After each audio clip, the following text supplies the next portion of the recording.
영적으로 민감해진다는 건 참 좋은 일처럼 느껴집니다. 예전에는 그냥 지나가던 것들이 마음에 걸리고 죄에 대해서도 더 예민해지고 기도할 때도 하나님이 주시는 마음을 더 빨리 알아차리는 것 같기 때문입니다. 그래서 우리는 종종 이렇게 생각합니다. 이제 내가 좀 성장했구나. 이제는 더 분별할 수 있겠구나. 그런데 영적으로 민감해질수록 한 가지를 꼭 기억해야 합니다. 민감함은 은혜가 될 수도 있지만 방향을 잘못 잡으면 오히려 함정이 될 수도 있다는 겁니다. 더 잘 보이기 시작했다는 것이 더 안전해졌다는 뜻은 아닐 수 있습니다. 오늘은 영적으로 민감해질수록 더 조심해야 할 4가지 함정을 함께 살펴보려고 합니다. 첫째, 분별이 깊어질수록 판단도 함께 커질 수 있습니다. 영적으로 민감해지면 전에는 그냥 지나가던 것들이 보이기 시작합니다. 누가 어떤 말투로 말했는지, 어떤 분위기인지, 그 사람의 마음이 편한지 불편한지 이런 것들이 더 빨리 느껴질 때가 있습니다. 이것 자체는 나쁜 일이 아닙니다. 그런데 그때부터 조심해야 할 것이 하나 생깁니다. 분별이 잘하는 것 같지만 판단도 같이 잘하기 쉽다는 점입니다. 분별은 하나님 앞에서 진리를 붙드는 마음인데 판단은 사람을 재단해서 마음에서 밀어내는 마음이 될 수 있습니다. 그래서 민감해질수록 내 마음이 사람을 살리는 쪽으로 가고 있는지 아니면 사람을 정리하는 쪽으로 가고 있는지를 자주 점검해야 합니다. 판단이 커질 때는 이런 모습이 나타납니다. 저 사람은 믿음이 없는 것 같다고 쉽게 결론을 내리고 저 사람은 영적으로 부족하다고 속으로 정리해버리고 그 사람과 이야기하기 전에 이미 마음이 닫혀버립니다. 겉으로는 웃고 인사도 하는데 안쪽에서는 거리감이 커지는 것입니다. 그러다 보면 관계가 점점 딱딱해지고 내 마음도 점점 메말라집니다. 무엇보다 무서운 것은 내가 옳다고 느끼는 만큼 사랑이 줄어들 수 있다는 점입니다. 기준은 점점 선명해지는데 사람을 바라보는 눈은 차가워질 수 있습니다. 요한복음 8장에서 사람들은 죄를 드러내며 한 사람을 몰아세웁니다. 죄를 말하는 모습은 아주 의로워 보이지만 그 방식은 사람을 살리는 길이 아니었습니다. 예수님은 죄를 가볍게 여기지 않으시면서도 사람을 돌로 치는 자리로는 가지 않으셨습니다. 이 장면이 주는 메시지는 단순합니다. 분별은 죄를 보되 사람을 죽이는 방향으로 흘러가면 안 된다는 것입니다. 분별은 기준을 세우되 그 기준으로 사람을 눌러버리면 안 됩니다. 그래서 판단이 올라오는 순간에는 속도를 조금만 늦추는 것이 필요합니다.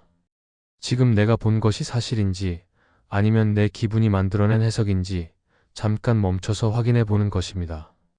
그리고 사람을 바라보기 전에 내 마음부터 하나님 앞에서 보는 습관이 필요합니다. 나는 지금 진리를 지키려는 건지 아니면 내 우월감을 지키려는 건지, 나는 지금 그 사람을 돕고 싶은 건지 아니면 멀리하고 싶은 건지 이렇게요. 영적으로 민감해질수록 하나님은 사람을 더 날카롭게 만들기보다 더 부드럽게 만드실 수 있습니다. 오늘은 내 민감함이 분별이 되고 있는지, 판단이 되고 있는지 그 방향을 조용히 점검해 보면 좋겠습니다. 둘째, 영적 감각이 예민해질수록 자기 확신이 절대화될 수 있습니다. 영적으로 민감해지면 마음의 확신이 빨리 생길 때가 있습니다. 기도하는데 방향이 정해지는 것 같고 어떤 선택이 맞는 것처럼 또렷해지고 마음이 단단해지면서 이제는 흔들리지 않겠다는 생각이 들기도 합니다. 이런 경험이 모두 잘못된 것은 아닙니다. 하나님은 우리를 인도하시고 마음에 감동을 주셔서 길을 보게 하실 때도 있습니다. 그런데 조심해야 할 지점은 확신이 생겼다는 사실 자체가 아니라 그 확신을 다루는 방식입니다. 확신이 생기는 순간 그 확신을 하나님께 다시 올려드리기보다 내 손에 쥐고 절대적인 기준으로 만들어 버릴 수 있기 때문입니다. 자기 확신이 절대화되면 마음이 점점 굳어집니다. 누군가 다른 의견을 조심스럽게 말해도 그 말을 참고로 듣기보다 내 길을 막는 말처럼 느끼게 됩니다. 공동체가 한 번 더 확인해 보자고 말해도 그 조언을 점검의 기회로 받기보다 나를 흔드는 말로 받아들이기 쉽습니다. 그러다 보면 어느 순간부터는 하나님을 따라가는 마음보다 내 생각을 지키는 마음이 더 커질 수 있습니다. 처음에는 하나님이 주신 마음을 붙든다고 믿었는데 시간이 지나면 내 결론을 유지하려고 애쓰는 모습이 남기도 합니다. 여기서 중요한 사실이 하나 있습니다. 영적 감각이 예민해질수록 하나님의 음성만 또렷해지는 것이 아니라 내 안에 있는 불안과 상처와 욕구도 함께 커질 수 있다는 점입니다. 그래서 어떤 확신이 생겼을 때 그 확신이 하나님께서 주신 인도인지 아니면 내가 너무 불안해서 빨리 결론을 내리고 싶은 마음인지, 혹은 내가 상처받지 않기 위해 단단해지고 싶은 마음인지를 천천히 살펴야 합니다. 확신이 강하다고 해서 항상 안전한 것은 아닙니다. 오히려 확신이 강할수록 더 조심스럽게 점검해야 할 때도 있습니다. 사도행전 16장을 보면 바울은 분명 선한 방향으로 가려고 했는데 길이 막히는 순간을 겪습니다. 그리고 방향이 바뀌면서 새로운 길이 열립니다. 이 장면은 하나님이 우리를 인도하시는 방식이 한 번의 확정으로 끝나지 않을 수 있다는 것을 보여줍니다. 하나님은 때로는 멈추게 하시고 다시 생각하게 하시고 다시 묻게 하시면서 길을 열어가실 수 있습니다. 그런데 자기 확신이 절대화되면 멈추는 시간이 사라집니다. 묻는 기도도 줄어들고 확인하는 과정도 짧아지고 결국 하나님과의 대화보다 내 결론이 더 앞서게 됩니다. 그래서 영적 감각이 예민해질수록 필요한 태도는 단순합니다. 확신이 생기면 그 확신을 하나님 앞에 다시 내려놓는 것입니다. 하나님, 제가 이렇게 느끼는데 맞는지 확인하게 해주세요. 제 마음에 불안이 섞였다면 정리해주세요. 제 욕심이 들어갔다면 멈추게 해주세요. 이런 식으로 다시 물어볼 수 있습니다. 이런 기도는 믿음이 약해서 하는 기도가 아니라 믿음을 안전하게 지키기 위해 하는 기도입니다. 또 하나 도움이 되는 점검이 있습니다. 그 확신이 내 마음과 관계에 어떤 열매를 남기는지 보는 것입니다. 확신을 붙들수록 마음이 더 부드러워지는지 아니면 더 날카로워지는지 살펴보는 것입니다. 확신 때문에 사람이 더 살아나는지 아니면 관계가 더 끊어지는지 살펴보는 것입니다. 하나님의 인도는 대체로 사람을 살리고 책임을 감당하게 하고 겸손하게 만드는 방향으로 흐를 가능성이 큽니다. 반대로 내 확신이 절대화되면 나는 더 옳아 보일 수 있지만 마음은 더 거칠어지고 주변은 더 멀어질 수 있습니다. 영적으로 민감해질수록 확신이 생기는 것은 자연스러운 일입니다. 그러나 그 확신이 하나님보다 앞서면 위험해집니다. 오늘은 내 마음이 확신으로 단단해졌을 때 하나님께 묻는 자리가 남아있는지, 조언을 들을 문이 열려있는지, 점검받을 마음이 살아있는지 돌아보면 좋겠습니다. 민감함이 깊어질수록 더 단정해지기보다 더 겸손해지는 길이 결국 가장 안전한 길이 될 것입니다. 셋째, 거룩을 붙들다가 완벽주의에 묶일 수 있습니다. 영적으로 민감해지면 죄에 대한 감각이 더 선명해집니다. 전에는 그냥 지나가던 말과 행동이 마음에 걸리고 내 안에 있는 작은 불순함도 불편하게 느껴지고 더 깨끗하게 살고 싶다는 마음이 커집니다. 이 마음 자체는 아주 소중합니다.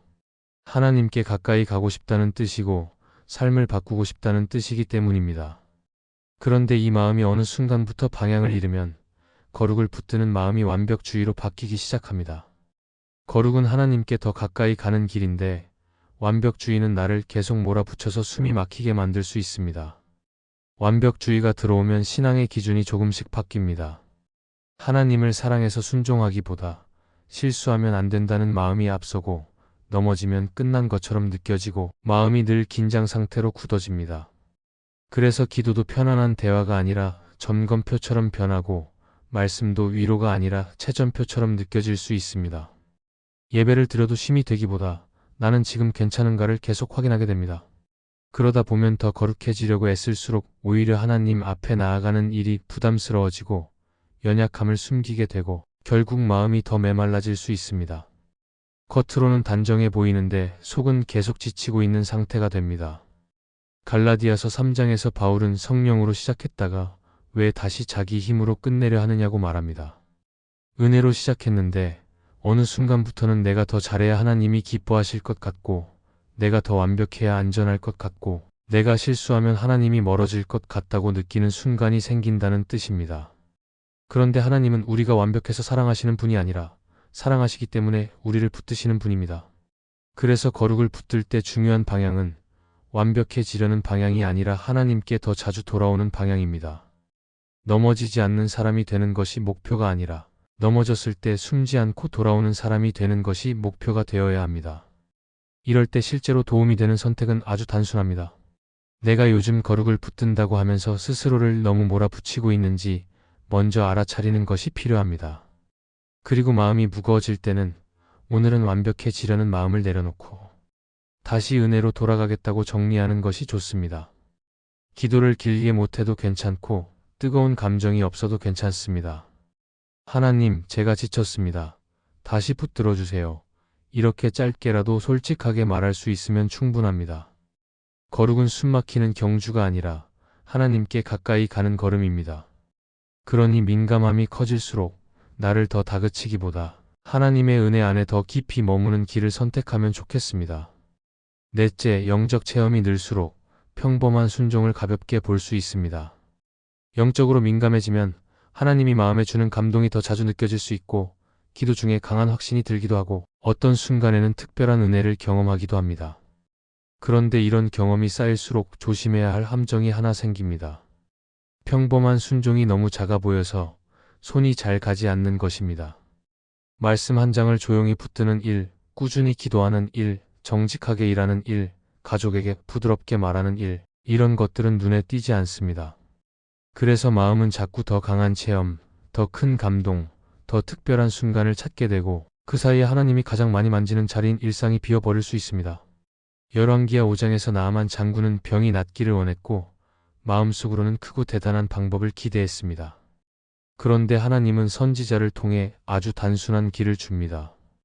요단강에 들어가 몸을 씻으라는 말입니다. 나아만은 처음에 그 단순함이 마음에 들지 않았고 그래서 화가 나서 돌아가려고도 합니다. 하지만 결국 그 단순한 순종을 했을 때 변화가 시작됩니다. 이 장면이 말해주는 것은 분명합니다. 하나님은 항상 특별한 방식으로만 일하지 않고 평범해 보이는 순종을 통해 우리를 고치고 빚어가실 때가 많다는 것입니다. 존 스토트는 그의 책 기독교의 기본 진리에서 이렇게 말합니다. 기독교는 단순히 믿는 것에 그치는 것이 아니다. 행동이 따라야 한다. 믿음은 마음속의 뜨거움만이 아니라 오늘 내가 무엇을 선택하는지로 드러납니다. 영적 체험이 아무리 많아도 순종이 뒤로 밀리면 삶은 달라지지 않습니다. 반대로 체험이 크지 않아도 작은 순종을 붙들면 삶은 조금씩 방향이 바뀝니다. 그래서 영적으로 민감해질수록 더 중요한 질문은 이것입니다. 지금 나는 특별한 순간을 찾고 있는가? 아니면 오늘 해야 할 작은 순종을 붙들고 있는가 하는 질문입니다. 평범한 순종은 눈에 띄지 않아서 성실하지 않으면 금방 놓칩니다. 하지만 그 순종이 쌓이면 마음이 달라지고 관계가 달라지고 말이 달라지고 결국 삶이 달라집니다. 기도회에서 받은 감동이 다음 날의 말투와 선택으로 이어질 때 그 감동은 진짜 힘이 됩니다. 오늘은 큰 체험을 더 얻기보다 지금 당장 실천할 수 있는 한 가지 순종을 정하면 좋겠습니다. 기도 시간을 짧게라도 지키는 것, 말 한마디를 부드럽게 하는 것, 정직을 포기하지 않는 것, 미루던 화해의 말을 꺼내는 것, 그런 작은 걸음이 영성을 가장 안전하게 지켜줄 것입니다. 그 길에서 하나님은 조용히 그러나 분명히 삶을 바꿔가실 것입니다. 오늘의 말씀이 은혜가 되셨다면 댓글에 아멘이라고 적어주시면 감사하겠습니다. 여러분들이 남겨주시는 댓글은 정말 큰 힘이 됩니다. 그리고 여러분들이 눌러주시는 좋아요와 구독도 큰 힘이 됩니다. 오늘도 함께 해주셔서 감사합니다. 기도하겠습니다. 하나님, 영적으로 민감해질수록 마음이 딱딱해지지 않게 하시고 판단보다 사랑을 선택하며 겸손히 걷게 해주세요. 내 확신이 앞서서 다른 말을 막지 않게 하시고 언제나 하나님께 묻고 기다리며 순종하는 마음을 지켜주세요. 거룩을 붙든다고 하면서 스스로를 몰아붙이지 않게 하시고 넘어져도 숨지 말고 은혜로 다시 돌아오는 용기를 주세요. 특별한 체험을 찾느라 오늘의 작은 순종을 놓치지 않게 하시고 말과 태도와 관계 속에서 부드럽게 변화되는 삶을 살게 해주세요. 예수님의 이름으로 기도합니다. 아멘.